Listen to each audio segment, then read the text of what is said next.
So hey guys, কেমন আছো সবাই? আশা করি সবাই ভালো আছো। তো আজকে তোমাদেরকে আমি একটা কথা বলার আছে। সবসময় তো স্যাড ভিডিও বানাই, তাই আজ তোমাদেরকে একটা ছোট্ট করে ব্লগ ভিডিও শেয়ার করছি।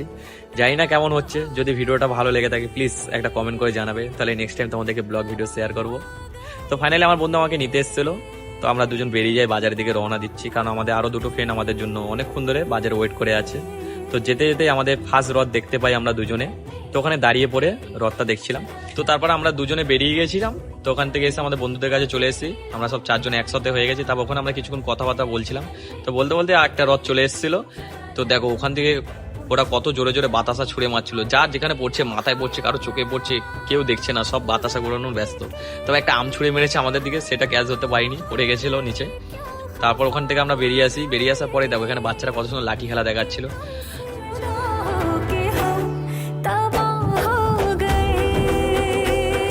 তারপরে দেখো গাইস,